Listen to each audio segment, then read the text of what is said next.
Alright guys, Kremp again today. Hope you're doing well and enjoying your day so far. Certainly one of the Thursdays of all time at the CDL Majors with some big results today with huge implications and some fascinating ways to get there, it's got to be said. Some drama hitting the timeline, some massive results and upsets that make the lower bracket looking very tasty indeed going into tomorrow. Very much interested to your thoughts in the comments. Hit the like button if you enjoy. Subscribe if you're new as always. I would greatly appreciate it. There is plenty to talk about, of course, today as ever. This is the trophy. Look, we've seen plenty of trophies over the last few years. Many of them, in my opinion, have left something to be desired. The Miami one is fire. Now, you would think maybe without the piece of the Miami branding, it was almost like a Surge type feeling trophy, but of course, they've got it on the beach here in Miami. I thought it was actually really, really cool. So, we'll see who hoists that at the end of the weekend. To kick off the weekends, here is Simp and Real did a bit of a jersey swap. Thought that was kind of cool to see, actually, as those guys get ready for their weekends. But, well, certainly one of those teams had a far better day than the other, as we shall see. Before we get to the Pro League, though, let's have a look at...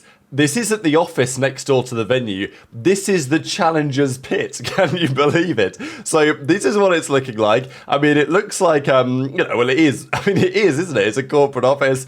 I mean, it could almost double as like a call center or something, but no. This is the pit. This, it seems, is the reason why the players are not allowed to be in there unless they're actually playing right here, right now. Otherwise, they're not allowed to even be in the venue because there just isn't enough room. And I don't know, like maybe it's possible, right? But this is what they've got going. Look, it's better than nothing, sure. But I don't think I've ever... Look, we've had some Challengers events in wacky locations over the last few years. The Boston Major a couple of years ago was certainly a talking point when they were up in the hospitality rooms at Fenway Park and it was freezing cold in there and Doug had his jacket and gloves on playing cards. Like, that was certainly one of the events of all time. We've done parking lots. This is certainly a new arena, right? So, yeah, I guess the passion's still there, but this is the pit for the weekends. But let's get into the games, because it was confirmed going into the day that Beans is gone. Well, he's not gone. He's stuck in Toronto. He's still there. He can't get out. Not exactly sure how it came to this. The feeling is, I mean, it doesn't seem like it's Beans' fault. The organisation likely messed up somewhere along the line. Whether that was in the transition, because of course last year Beans was on Boston, then he was on Ravens, then he's come to Toronto. Whether it was something in that was causing issues, who knows? But in the end, they couldn't get Beans out there today. They gave Merc the opportunity, and it was the right call, I think, but it wasn't enough yet. So, of course, we'll get to that series here in a second, but it did mean, of course, the fact that Ben wasn't going to be there is that Paul X was stepping in for Mercury's team as well. So as Paul says, look, this is going to be my last event. I thought that it was over, but Paul's coming back for a weekend to, to basically fill in for the best team in challenges. So that's pretty exciting. There was talk as well about, the venue, right, the quality of the venue today. Look, compared to some of the last couple of venues we've been to, probably not as spectacular. Is it better than what the Miami event was last year? Seemingly so, as far as I'm concerned. And look, it's got that, like, local LAN kind of feel. Yeah, it's not spectacular. It's not like, the Mattamy Athletics Center tends to be in Toronto. It's not like the event we just had in Dallas, Texas. But look, it's at least a LAN with fans. And that's more than we've had on occasion over the last couple of years. Ravens, of course, famously tried to host an event a couple of years ago, and then that fell very short very quickly. So, let's get into the series. Ravens versus Thieves went, about as quickly as you might have expected to. I don't really know what goes on in these series. Like, these guys have no clue how to even counter Thieves.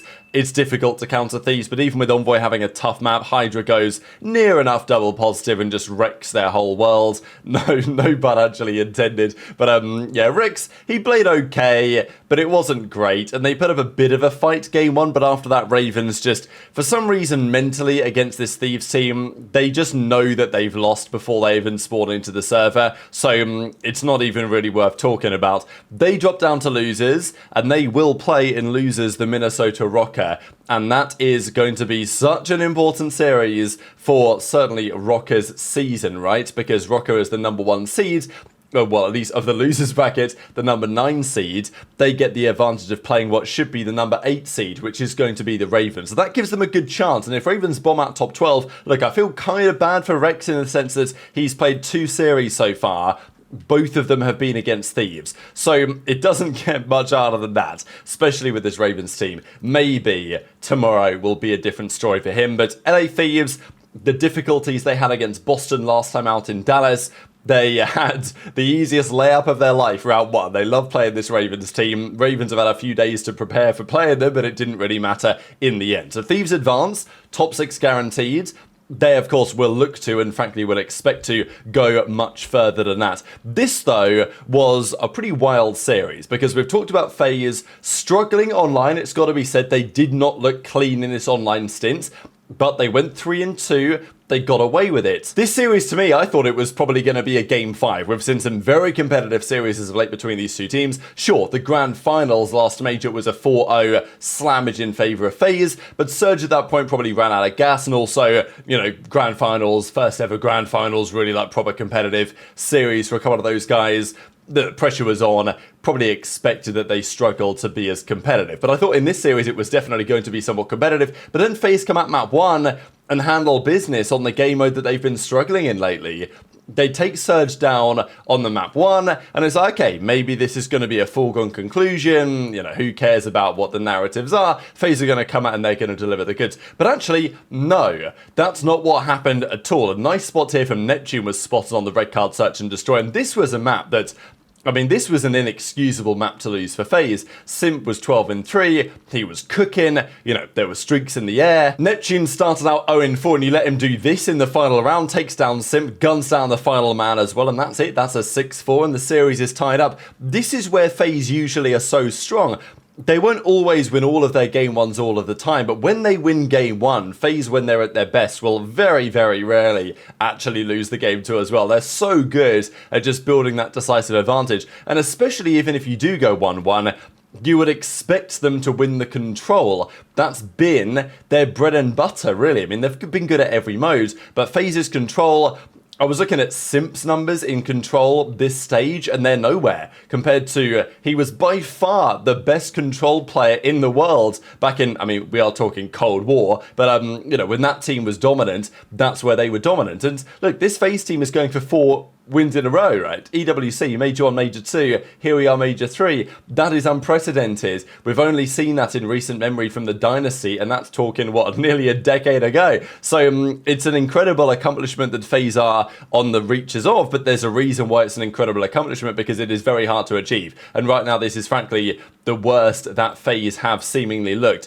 They lose the control, and then, as Simp said the other day, their hardpoint continues to be hit or miss, and they got, frankly, just slammed on the Hassie hardpoint. Surge took it easily. Nastie had a monster map. Nastie loves playing FaZe. I don't know what it is, but Nastie loves playing FaZe. And there was talk about him being a massively overlooked player. I think that's probably true to some degree. I mean, in my opinion, he was a top 20 player back in Modern Warfare 2 on that terrible Ravens team, and he nearly never got another opportunity after that point. So I don't, to be honest, think that Nastie has massively improved. I think that he definitely has improved and got better and more well-rounded as a player.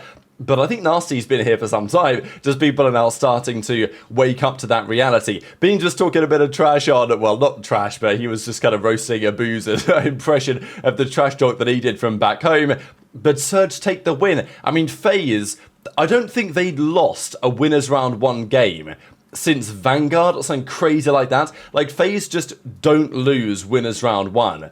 But today they did, and in 4, not even in 5. So they will drop down to losers, and they will play at Cloud9. So pray for the Cloud9 boys, and it's pretty, you know, maybe good for Rocker in the sense that they would be expecting FaZe to knock out C9 in the lower bracket. But yeah, it gets all rather interesting. The next series was the Toronto series. So these guys spawned in, of course, Beans wasn't able to be there, and the game 1 was really impressive, I thought, for Mercules and the rest of the guys. Toronto take the win. Merc looks nice this series, right? He was probably their best player. Certainly was up there with their best player of the series, Mercules. And look, you bring a brand new guy into the team. Yeah, this guy shoots straight, absolutely. You're expecting it to be challenging for the team to all be on the same page with each other, and especially Search and Destroy.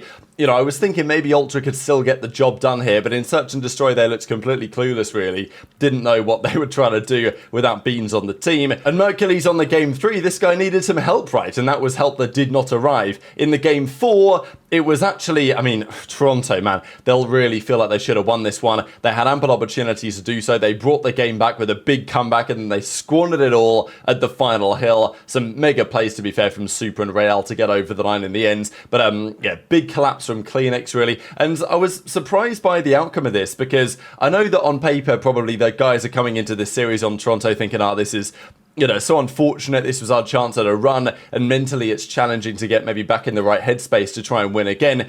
But I mean, the players who I expected to turn up and fry didn't really do anything at all. Like JoeDeceives, where was he all series? I didn't see him really. CleanX, I didn't see him much either. And we'll see that in a second. This was Super throwing up the birds after the map was complete. Now, a lot of this drama, I'll just quickly explain where the drama comes from, but I'll just mention a couple of the replies to it, right? So JoeDeceives, he says, did nothing, that was on me, I'll come back stronger tomorrow. But Beans is like, look, we're playing with the sub. Why are you, throwing the birds up? You're doing it to a pickup and all this. And him and Vickle are having a back and forth. Of course, Vickle no longer with Heretics, but, still watching clearly from home. And Bean says, like, why are you double birding against a pickup team? It doesn't make any sense. Super says, I'd have loved to have had the revenge against the real roster, but it is what it is. Nothing against Merc. Actually like him. Good kid, great player. The beef is around the Heretics KOI thing. Now, this has gone on now for some time.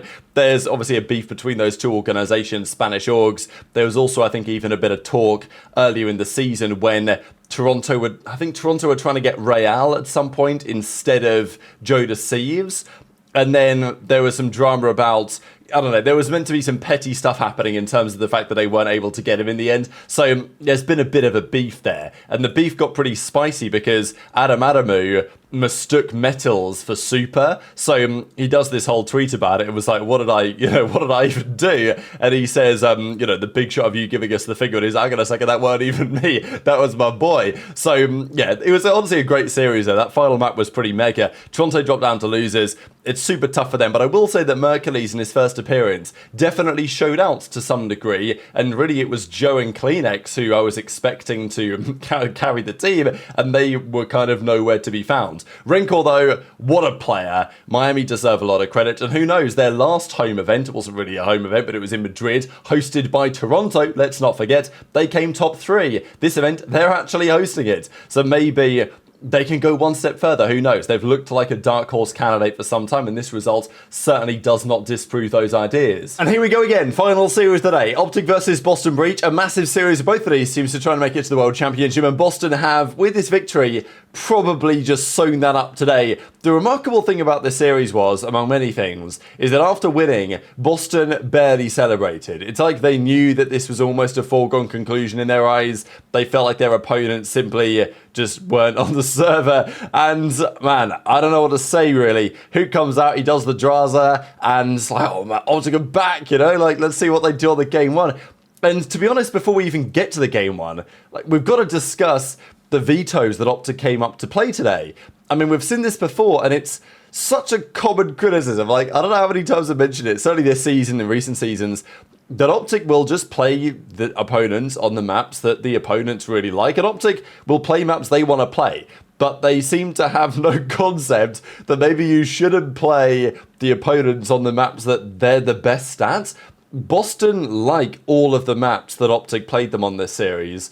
The red cards, I don't think is really a great map for OpTic, to be honest, but that was in the series. Hassie Surge, Boston loved that to pieces, and Vault Control can probably go either way, but it's not one that certainly Purge likes it, as we've seen before as well. The game 1, OpTic started well. I mean, Shotzzy, again, it's what's confusing about this OpTic team, right? As you get moments like this, Shotzzy pops a disgusting 3-piece, looks like the most talented player in the server, which frankly he is, in my opinion. I mean, there's a debate really between, who's the most talented in the server? Is it Shotzzy? Is it Dashy? Is it Huke? Is it Snoopy? I mean, like, you can argue, but obviously talent only gets you so far when you play COD like this. And I don't know if it was the momentum of the losing the game 1 that mattered, but I will say this specific moment here was again, a deciding factor, right? We talked about decision-making the other day. This was a big one. So OpTic had a good moment here to potentially win the game. They had the Boston guys spawn trapped in the back. And Shotzzy, look, he's fine. He's 42 and 30 at this point. But he made the decision here to push out the back. He got a kill, then he died. But because Shotzzy pushed this out, he actually caused Boston to spawn behind OpTic. And that cost them the game. So, you know, look, Shotzzy was killing it, and he put them in a position where they could actually potentially go for the win here because he was frying. But this one misplay cost them the game. And, you know, we see that so often with OpTic. Even watching the search and destroy, like the amount of individual decisions that were being made, which were just poor, frankly. Game 1, Dashy and Shotzzy at 81 for the L. And this was, I mean, I don't even know what to say about this. I don't know how Purge got away with this, man. I mean, he got a 1v1 against Purge. He kind of checked the water, but he didn't fully commit to checking it, and Purge just swims away and gets the kill. I mean, Bose was mind-blown that somehow Huke could let him slip the net here, right? Because Huke went to check him and he didn't check it, and City's losing full about it. Purge then swims away and eventually gets the kill to close out. I mean, look at this guy, man. Like, oh, man.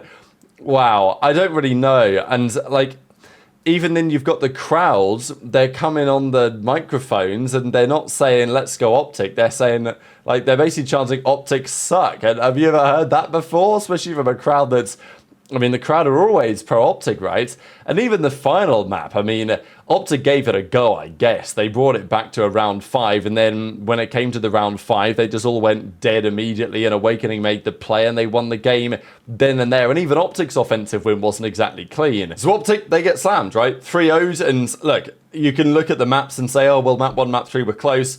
Did it really feel like it? Sometimes not necessarily. OpTic go down to losers. They will play Preds Falcons tomorrow, and we have a lot to talk about over the coming days, I am sure. So very much interested in your thoughts in the comments below. Gonna leave it there for now. Hit the like button if you enjoyed. Subscribe if you're new. Take care, and I'll see you next time.